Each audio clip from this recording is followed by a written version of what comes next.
When we talk about Gogi and you mentioned graduations and stuff, what defines mastery of Gogi? Is it what you're doing, how you're doing it? Is it something more spiritual? Is it something very personal or is it something very public? Well, a couple of things. I think the magic, if you could say it's not really magic, but the simplicity of Gogi is what makes it so universal. There was not one type of person that contributed to the tools. There was not one type of religion or organization that contributed to all the aspects of the culture.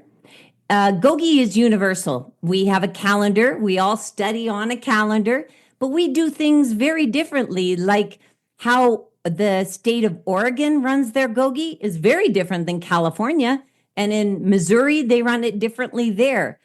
So it's really what is possible. What is possible? And then you get a staff member and one of our Gogi students collaborating, and they create their own Gogi environment. So there's a lot of flexibility.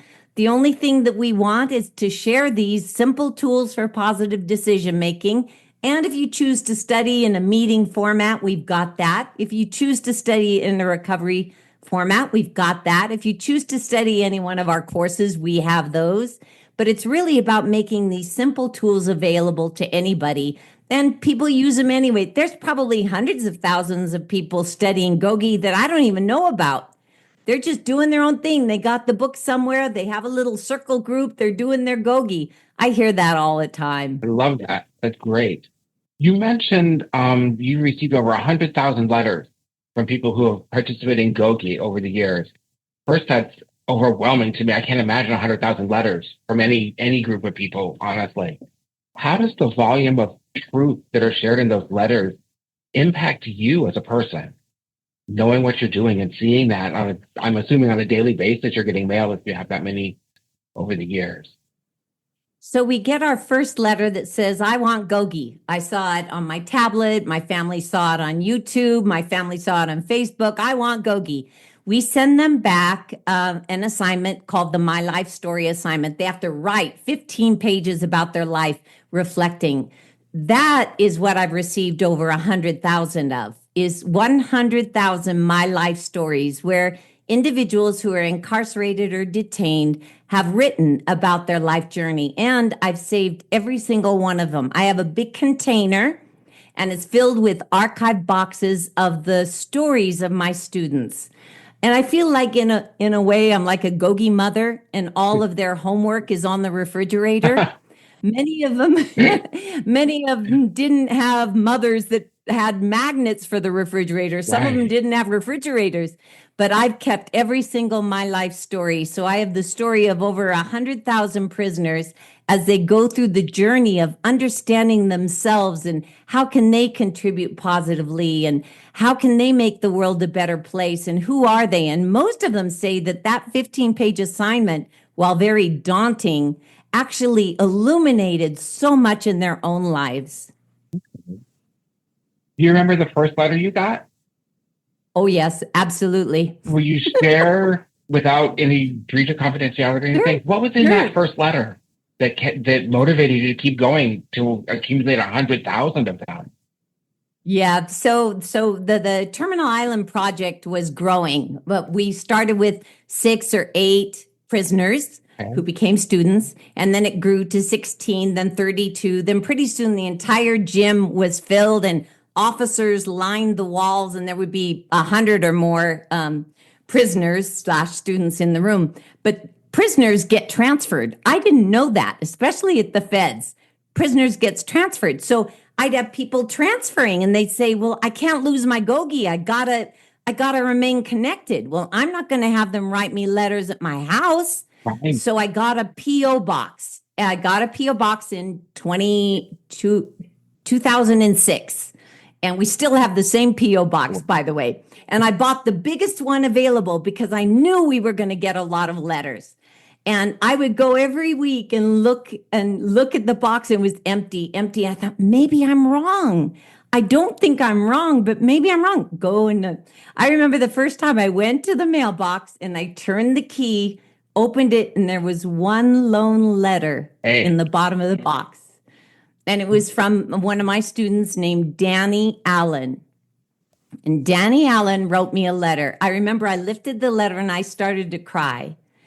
And I turned around and I slid down and sat down next to the P.O. box and opened the letter. And he wanted GOGI. How did that make you feel at that moment?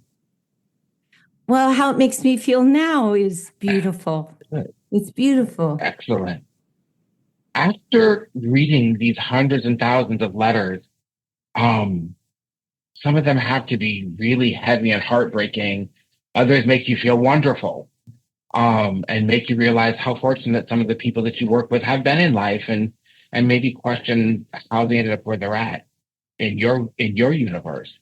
How does that make you feel as a person? Well, most of them, I wouldn't trade my horror for theirs.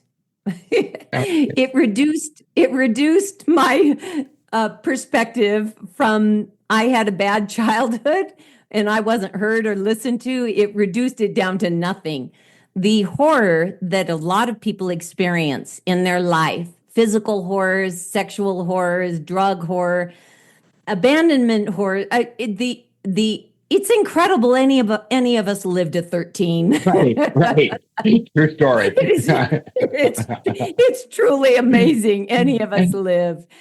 So a majority of them, I would say 90% of them are horrific stories. And if you were to really look at that human being, it is no wonder they ended up on drugs. Right. I think it's 80% of the women in jails and prisons have been sexually molested before they were 13. Well, of course they're going to use drugs. And once you use drugs, of course you're going to sell your body or steal something. Of course. Of course. Right. And how do you feel about the fact that complete strangers are trusting you with with their entire lives? I mean, literally, you just mentioned being sexually assaulted or abused before the age of, got tongue-tied there. Before the age of 13, they'd been sexually abused, maybe physically abused as well. And the same thing, sometimes I think people don't understand that happens to men as well as to women. It's not just a woman who's sexually assaulted, right? A lot. Realizing that these men and women are trusting you with their deepest, darkest secrets in many cases.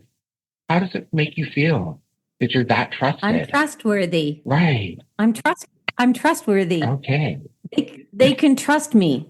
They can trust me because what I see in each of them is far greater than the trauma that they experience. What I see in them is a possible solution for the troubles we have in our world. What I see in them is their potential. I refuse to see anything else. So they can trust me. Okay. We're kind of going to shift gears a little bit now, and we're going to talk about your new podcast briefly. Yes, I'm so excited. I am too. Believe me, I am too. So tell me about the podcast, Getting Out by Going In with Love Coach. Why now? Why this format? Why? Just why? All the whys about that new podcast that's coming. A couple of things.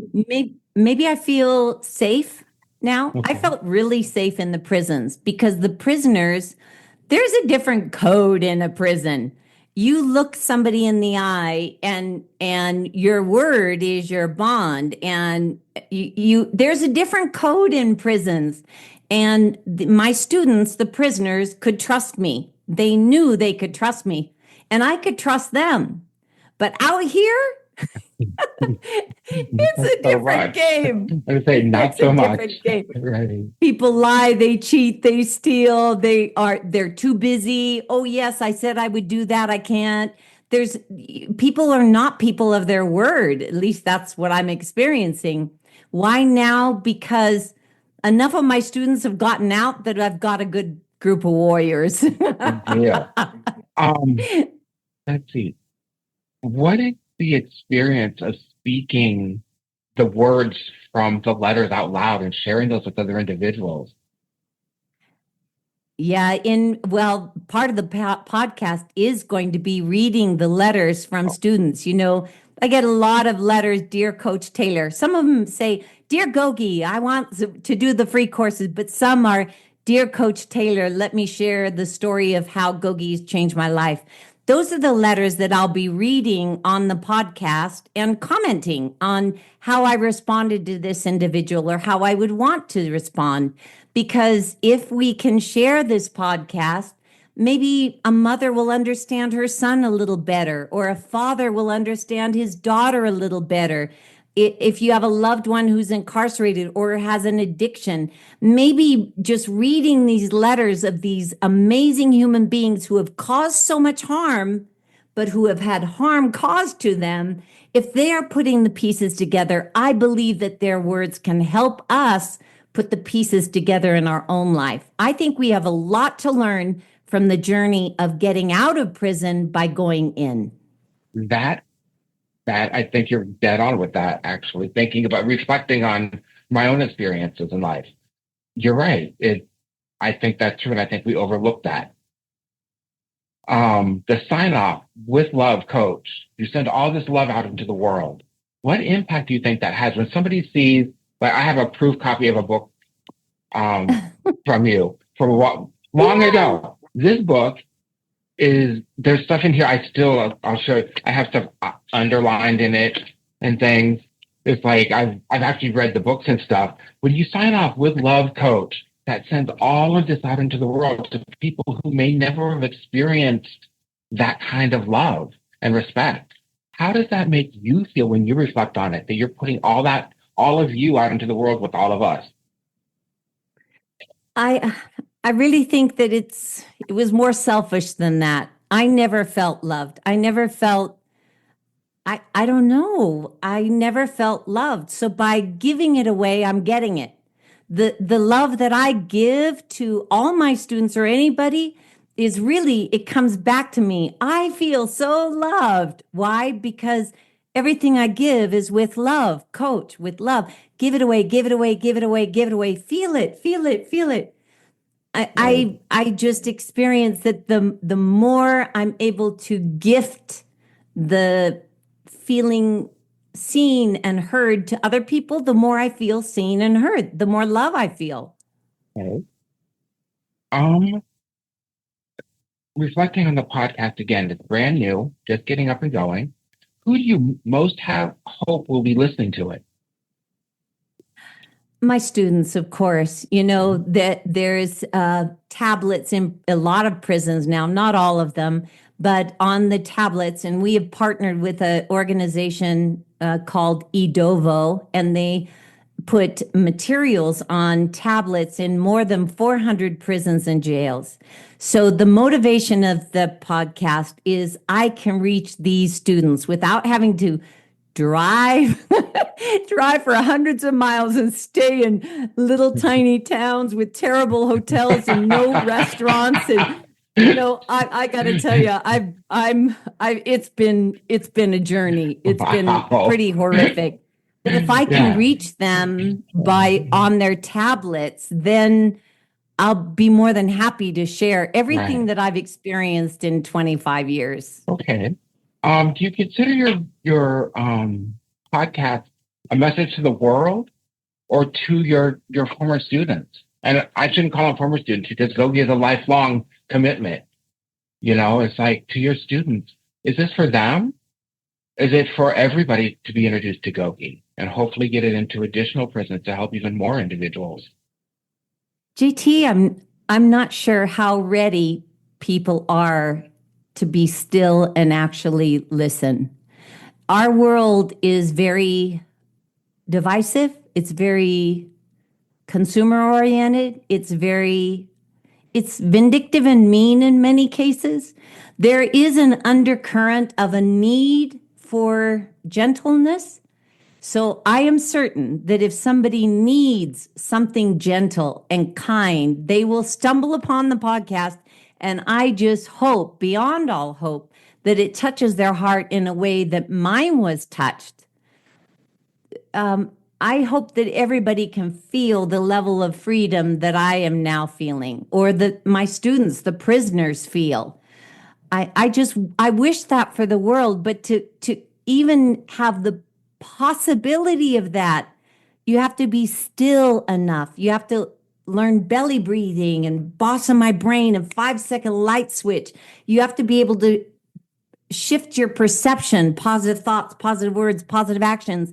You have to be able to move beyond the past, let go, forgive, claim responsibility. And you have to be able to create something different. Reality check, ultimate freedom, and what if. So if somebody is so desperate like I was, they might find this podcast interesting, but most people are too busy and they rather watch some drama. They rather watch some reality show than really sit with themselves long enough and have a good cry and say, life must be more than all the anger and hatred. Life must be more than me being miserable. Life must be more than scrolling. There must be something more. I hope that those individuals tune in and listen, and I hope they're inspired. And if they're not, I hope they don't badmouth it and turn somebody else away, because our intention, the prisoners and me, our intention is good and it's clear and it's right and it's inclusive and it's for everybody, and it's every human being can get out of prison by going in for the answers, and that's our message. Okay. And I just want to, I guess, a point of clarification. Getting out by going in. A lot of people see that and they think, oh, you have to go to prison to get out of your head. And that's not really true. What you're talking about, I believe, and correct me if I'm wrong, is you're getting out and getting out of you by going into you. It really, Yogi, yes, it is prison based. And that's where it started and the concept came from with you. But it's really about getting into you to get out of you, so that you can have this feeling of belonging, of being heard, being seen, being understood. Is that correct? 100%. I've never been in prison. All right. I've never been a prisoner. Right. But I was a huge prisoner. Of yourself. Yes. Of my own life experience, of my own abandonment issues, of my own parental issues, my sibling issues, my financial issues, the husband leaving me issue, being a single mom issue, all these things built up a wall around me that caused chronic underlying depression and then just major depression. And it wasn't until I went into a prison and began the journey inside that I even realized that those walls were created by me. They were my walls. I created them and I could dismantle them. It took a while, but I could dismantle them, which I did. All of us are in a prison of one form or another. We just need to decide if we want out. And people call you Coach Taylor. What does that mean to you to be called coach by all these men and women that you've helped over the years? It makes me cry. It should. It's amazing to me. Did you choose to start calling yourself Coach Taylor, or did your students just start calling you that? Well, let's go back to Terminal Island. Okay. Sitting in those small circles. Those circles kept getting bigger and bigger and bigger. Yeah. And the students said, well, what should we call you? Are you a teacher? No. Are you a preacher? No. Are you a counselor? No. Well, what are you? Well, we couldn't use our first names. I said, well, I am just a volunteer who thinks that you guys can do better than you're doing. Then one guy said, well, kind of like a coach. And I said, call me Coach Taylor. Great. When you reflect on where you were as a person when GOGI began and where you're at now, what has changed the most and what has not changed at all? Wow. What has changed the most? Well, if I could go back to that woman, I would just hold her and tell her how wonderful she was. I would give her a hug and say, you're heard and you're seen. And what's changed the most is I feel heard and I feel seen. What's changed the least is my insatiable appetite to provide a route to freedom for anyone, everyone, anyone can feel levels of freedom and creativity that they never knew was possible. And so I have an insatiable appetite, much like the very first, wow, you're telling me I could be boss of my brain. I got to share that. Yeah. So I have an insatiable appetite for sharing simple tools to help anybody create their own freedom. Talking about you again, and I know I always get kind of uncomfortable when I have to talk about me. It's like, am I going to sound this way or that way? Or people going to change their perception of me? What is one thing you wish people understand about the real Coach Taylor that they don't get? Life is not easy, but suffering is a choice. My life is not easy, but whether I choose to suffer is my choice. And I do not choose to suffer. I will not suffer. My life is not easy. The choices I've made has resulted in a lot of isolation, a lot of not relating to my own peers, isolation from family. The road I have chosen is one that I wouldn't want for others. So it may look fun. It's not without its minute by minute challenges, and it's a lonely road. All right. And what keeps you inspired when that road gets lonely, as you just mentioned? What keeps you inspired when it gets to feeling lonely there, when it feels heavy, or when it seems like it's moving too slow? What keeps you going? What gives you that bump to get out of bed in the morning? Okay, I have a perfect story. I just finished an interview before we got on with one of my students. He sent me an email and he said, I just want to thank you. I was released May 9th, 2024, and I am almost out of here. I want to thank you because you were instrumental in my freedom. And so I said, let's get on a Zoom call and let's film it. Yeah. I had bet him he was 19 years to life, and he was 7 years in, and he was at Pleasant Valley State Prison. And I said to him, I bet you $100 you're out within 5 years. And he looked at me and said, what? I'm 19 to life. I said, I bet you $100 you're out within 5 years. So he called to lay claim on that bet. He wasn't out in 5 years. He was out in 7, but he was out.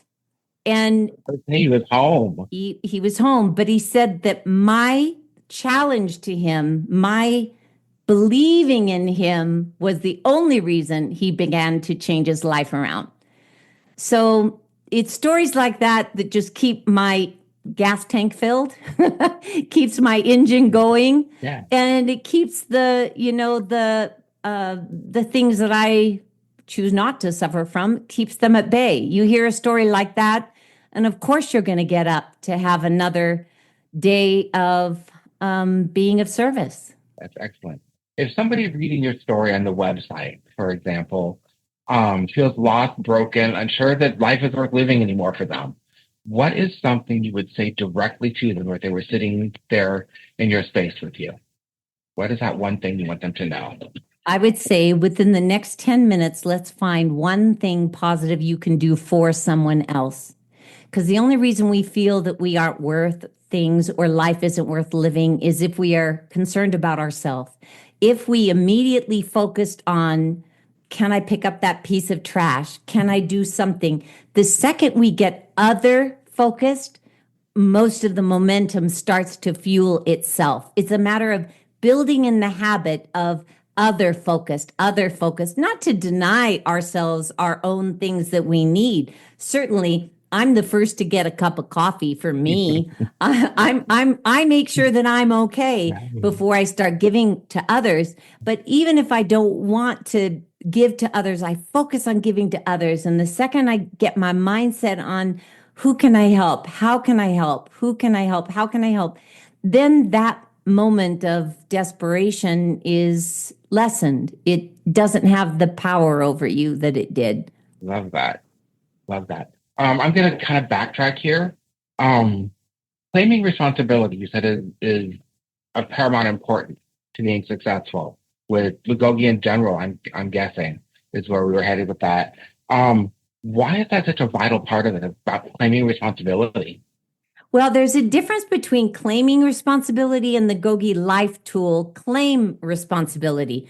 Claiming responsibility is most often associated with the past. Yeah, I broke into the liquor store. I stole the stuff. I claim responsibility for that. And that is shoved down the throat of people, even children. Like, you got to claim responsibility for this. Okay, I claim responsibility. As a GOGI Life tool, it's different. It's claim responsibility for who I am today. How I act and react today is what I'm using the tool claim responsibility for. So my actions and my reactions today are mine. So I'm no longer tethered to the past. I'm no longer tethered to an addiction. I'm no longer tethered to abandonment or depression or gangs or anything. My actions and my reactions are mine today. I claim responsibility for my actions and reactions. That puts me in control of everything that I am thinking and saying today. So irrespective of what went on yesterday or 2 minutes ago, I can claim responsibility for this moment forward. And that's the beauty of this tool. All right. So we're getting here towards the end of our time together today. Anyway, I hope there are many more of these conversations actually after today. They've got my mind going 100 different directions actually of other things that I can write about. Any final words from you for anybody who's reading this on your website when it goes on there? People are in prison and they don't even know it. Freedom is available for everyone. Anybody who's stuck in any mindset, thought, relationship, there is freedom to be found there. And the GOGI Life Tools are simple ways to start making that happen. Perfect way to wrap this up. I love that. First, I want to thank you for participating in this today. I'm looking forward to getting this written for you. Yeah, I've learned a lot. It's been great finally meeting you. I know. Yay. I'm so grateful. Yeah.